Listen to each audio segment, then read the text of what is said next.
Okay. So, first time నువ్వు లైఫ్‌లో నేను డైరెక్టర్ అవుతా అని ఎప్పుడు డిసైడ్ చేసావు? What age or was there an incident that triggered that? Director ఎప్పుడవుదాం అనుకున్నాననేది తెలీదు. హ్మ్.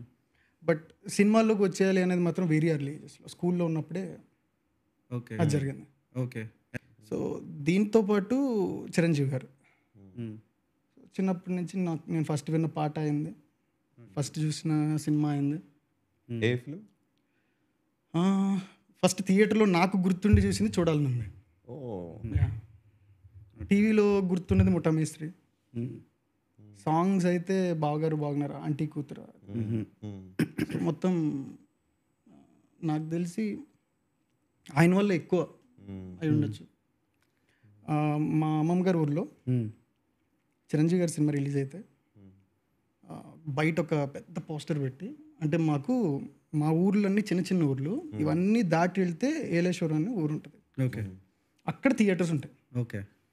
సో మా ఊరికంటే అటువైపు ఇంకా ఊర్లు ఉంటాయి, ఒక 10-15 కిలోమీటర్స్ నుంచి ఏలేశ్వరం చూడడానికి వస్తారు. సో రిలీజ్ రోజు పొద్దున్నే అందరూ సైకిల్స్ పైన, ఎద్దుల బండ్ల పైన, ట్రాక్టర్ల పైన వెళ్తూ ఉంటే మా ఊర్లో ఈ పోస్టర్ పెట్టి దండలేసి కొబ్బరికాయలు కొట్టి ఫుడ్ పంచి పెట్టాడు.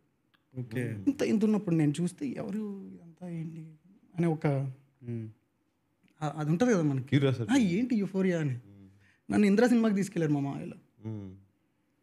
థియేటర్లో పాత థియేటర్ ఉంటుంది, సోమరాజ్ ఉండేది, ఇప్పుడు లేదు.